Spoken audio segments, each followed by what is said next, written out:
Is this live? Can y'all hear me? Can you guys hear me? Gonna make sure everybody can hear what I'm saying right now.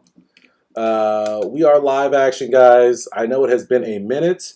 It is application season, so I've been busy doing applications, but I wanted to come on today and talk about this Drake versus Beyonce because it was a topic that inspired me. Because I'm like, man, there are so many good lessons right here for Premeds. We're talking about Drake? Yes. So we're gonna talk about Drake versus Beyonce, and most importantly, we're gonna talk about for you guys as Premeds, how you can learn from their releases this week and how you can make sure you put yourself in the optimal position to get into medical school. So let's hit the intro and let's get right to it, guys. But stop making excuses, stop whining, stop, right? Get at it. No excuses, just dominate. All right, guys. I see Jacob's on here, Meryl's on here, Beckett's on here. What's up, guys? So this is a random Thursday live, but I've been seeing a lot of the conversation around this topic, and I was like, I think people are missing the key points here. And I really like Jacob's comment so far on what he's saying about the situation with Drake and Beyonce and their releases this week. Did you guys hear it? If you heard it and you got something to say about it, let me know in the box like Jacob did. I like reading you guys' comments because this is live action, this is interactive. I'm Dr. Pinesett. This is your first time. It's the Study Doc Show, and I'm here to help you guys be better Premeds, be better students. And so this Drake versus Beyonce this week. Oh gosh, got to choose one. I think it's a really interesting debate. But the first thing I want to be clear on is that both these guys are international music superstars. They're like top 2, top 5 in their industries. And so we should all give them respect for that. But with that said, I think there's a couple key takeaways for you guys. We're going to do 3 takeaways from Drake versus Beyonce. Takeaway number 1 for you guys is that it's okay to be different and to push yourself in different ways. And as Jacob said in the box, right, people look at Drake's album as a complete terrible flop, okay? I hated the album, hated it. I didn't like a single moment of it because it was 15 practical songs of the exact same beat. And so I thought it was terrible, but that's my opinion. With that being said, I applaud Drake for always trying to do something a little offbeat, something a little different. If you look at all of his albums, yes, it's kind of the same, kind of lot, but there's differences. There's things that he's trying and trialing, and he'll release a mixtape, he'll release a surprise album, he'll do all these kind of things just to see, okay, what's popping in the streets right now? What's going on? What are people into? What will work? What people like from me? And so I think it's awesome that he has the versatility and most importantly, the courage to try different things. And for you guys as Premeds, so often I hear Premeds that are scared to pursue what matters to them, what they are passionate about, to explore new opportunities because they're worried about how people are going to look at them. They're worried about how medical schools are going to view them. They're worried, right, about all these things. But in this life, guys, and everything, you got to have the courage to do what you think is cool, what you think matters. And with the journey to medical school, guys, it's long and it's torturous and it's all these things, guys. It's unbearable if you don't infuse your passion into it, if you don't find your joy in the journey. And the joy comes from trying new things, guys, pushing yourself, going outside your boundaries, right? Saying, listen, I don't know what I'm doing here, but I'm going to try it anyway. I don't know if it's going to work, but I'm going to try it anyway. And when we try things, guys, understanding that failure is never, ever, ever, ever final. I hated this Drake album. I couldn't hate it. Like, it was so bad to me that it made me like him less as a person. I'm like, I judged him like, Drake, what's wrong with you? But at the same time, the very next album he releases, I will be one of the first people to try to listen to it because I gotta respect that difference. But I understand that, listen, you can fail, you can flop, but I applaud the courage for trying something new, guys. So for you guys, recognize that failure's not final. Don't worry about that. And don't worry about trying to be different. It's okay to be different, to try different things and go for it. Okay, so that's lesson number 1. If you guys are with me right now, let me know, comment in the box, like this video right now, let me know. You guys understand what I'm saying. It's okay to try new things. The second part of that, guys, is if you are going to try new things, if you are going to be different, if you are going to push yourself out there, it's so important that you can be different, but hear me, you must be different with distinction. Okay? So it's okay to be different, but you must be distinct. What does it mean to be distinct? It means you must be stellar. You must be excellent. So if you are a pre-med and you are a different sort of cat, you are kind of quirky, you do have different interests, you do have activities that aren't traditional pre-med activities, that's okay and that's awesome. But you gotta do it with excellence. And that was my big beef with this Drake album, is to me, it felt lazy. It felt like, hey, we got a bunch of these beats and we want to put them out. I don't really feel like writing lyrics or really, putting a lot of effort into it. So let's just release them and you do some ad libs over it and bit of bum bum, bang, bang, bang, bang, and we'll release it and we'll make money. And so it felt like a cash grab. And for you guys as pre-meds, right, we often hear the term, oh, I don't want to be a box checker. Well, the way you stop yourself from being a box checker is to do different things, but to do them with distinction, with passion, with zest, with excellence.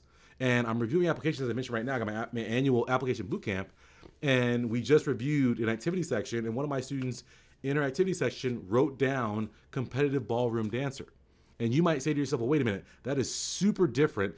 A lot of people don't do that. That's kind of weird. Medical schools are going to frown on that. But the way my student wrote it up, it was incredible because she was distinct. She was incredible. She was excellent in her ballroom dancing. And she talked about things that make it relevant and make it excellent and make the impact. And so some of the things she talked about in her ballroom dancing was the fact that it took discipline to learn all these things, to stay with it, to elevate to that level of competitiveness. The second thing she mentioned was, and I think this is a very good thing, is that she learned to work in cooperation with her partner and to allow her partner to lead and to be part of that cohesive unit, to say, I don't have to be in control, but I'm willing to work as a team together to get us to this level. And if you think about those two things, right, that discipline to get there and that trusting of your teammates, right, that cooperation factor, those are great characteristics for future physicians. And so as she wrote up this description, it was okay to be different, but she did it with distinction. And so that's so important, guys, that we recognize that it's okay to be different, but you gotta do it distinction. Okay? The third part that I want you guys to take away from this is that when we do things, guys, so many people go in and I see their applications, they send me their stuff, and I'm like, man, this student is so generic. And they're so generic, not because of necessarily what they did, because for a lot of pre-meds, right, you guys got, well, let's see this, world champion gunslinger helped me into a post-bac program, especially the part where I often volunteer time to teach kids proper firearms safety. Picos, I like that, right? So he says, hey, I was a world champion. Let me pull it up here for you guys. Can I do it? Can I do it? Okay, there we go. It says, I was a world champion gunslinger. It helped me get into a post-bac program, especially the part where I often volunteered time to teach kids proper firearm safety. That's awesome, right? Because now you've taken something that is different, but you've made it distinct in the way you went about it. And Pico, I think it's a great kind of segue to my next point here, which is that when you do something different, right? Or when you do something the same, whatever activity you participate in, the difference in getting into medical school and standing out to medical schools is not what you do. It's not the activity or the experience you're involved in. You know what it is? It's how you do it. And so Pico just said, I was a champion gunslinger. That's kind of crazy, right? You might have 10 champion gunslingers, but if you look at how he did it, listen, I took time to volunteer to teach safety to children. That's the how. When you're a clinical volunteer, and we had a student who just, in my application bootcamp, who wrote up their clinical volunteering, and right, they've been with me for a long time in my Dominate Premed program, and they know it's not about what we do, it's how we do it. So one of my students was a clinical volunteer. And you know, guys, clinical volunteer, candy stripe, or whatever, you wear the shirt, you walk around, you show people where stuff is, right? That's basically what you do. That's the cookie cutter way to present it to medical schools. I was a clinical volunteer, responsible for maintaining patient safety, blah, blah, blah. But what my student wrote up, right, the how he did it was he talked about how he is actually a trained pianist. And so he was on his clinical volunteering and he noticed a woman was sitting by the piano and she seemed a little upset. And so being the piano player he is, he sat down at the piano in the lobby, opened it up, and he started playing a song. And he was playing some Frank Sinatra because the woman was reading an autobiography of Frank Sinatra. So he starts playing this music. And so the woman lights up and looks at him and they're interacting. And so as he tells the story, this woman goes on to explain to him that she really appreciated him playing that music because her husband had just passed away in the last couple hours and she was out there trying to figure out how she was going to even deal with this. And he played that Frank Sinatra, and it turns out that the husband's favorite artist was Frank Sinatra. And they'd been married for all these decades and they would listen to it together. And so when he played that Frank Sinatra tune for her, it brought her back this flood of all these memories and these great times she had with her husband. And so as my student writes this up for his application, do you guys see how that moment there, the humanity in that moment, right? The ambition to go out and open a piano in a hospital and play, and then the attention to detail to notice that she was reading something and that she was sad, and to step in as a hero in that moment to try to lift her spirits, right? That's the how of how you do things. And when we look at Drake and Beyonce's, if you listen to Beyonce's song, guys, the production value is here, it's there, the swings, the lyrical content, right? People are like, oh, is she telling us to quit our jobs, right? You took something away from that song. It's something that's memorable. When I listen to Drake's album, there's nothing there for me, because it's not necessarily that he made a dance album or a house album, whatever you call it. To me, it reminds me more of trance. But it's how you do it. And for me, and this is why I got to give Beyonce respect all the time. Look at her Coachella performance, look at all the things she does. The production value and what Beyonce puts out, the effort factor, the execution level is high. So it's not what you do. Everyone performs. But are you performing like Beyonce's performing? Are you putting out music where, man, it's like, man, this must have taken you.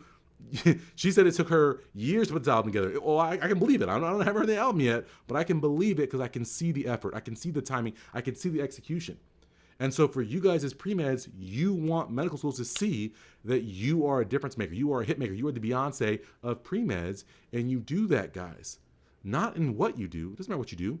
But it matters how you do it, guys. And how you execute it. And how you elevate that activity and yourself in it, guys. So does that make sense to everyone? 3 takeaways. Drake versus Beyonce. They're both amazing superstars. But Drake's new album, to me, lacked effort, lacked passion, lacked execution, lacked zest. And while it was different, it wasn't different and distinct. And so if you guys are out there as pre-meds, it's so important that you recognize you guys should challenge yourselves. You guys should strive to lean into what makes you unique and different and special to medical schools. That's what they want, a well-rounded class, not a bunch of robot clones. But at the same time, we've always got to focus on being excellent, because excellence sells. I'm not into EDM and dance music, but I throw that Beyonce, woo, I'll throw that on in a heartbeat, because I can feel it. Right? So that's what you guys got to do as pre-meds, is make med schools feel it. Make them feel you and relate to you and love you as a pre-med. And if you do that, guys, you will be successful. You will get into medical school. And that's what we got going on today, guys. So thank you so much for joining me.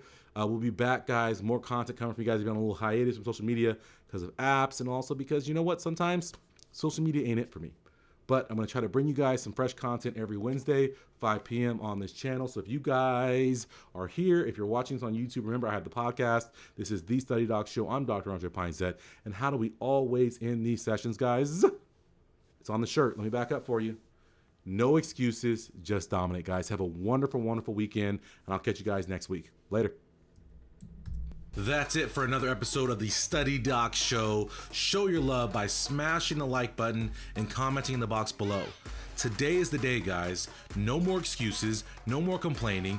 You're going to take your future into your own hands. You're going to dominate. You're going to be successful. I challenge you. What are you going to do today to make your life better? Get to my website, thestudydoc.com. Grab a free ebook. Sign up for a free webinar. And if you're really ready to transform, enroll in one of my life-changing courses or coaching programs. You have greatness inside you. Let me show you how to unlock it so you can dominate and make your dreams a reality. No excuses, just dominate.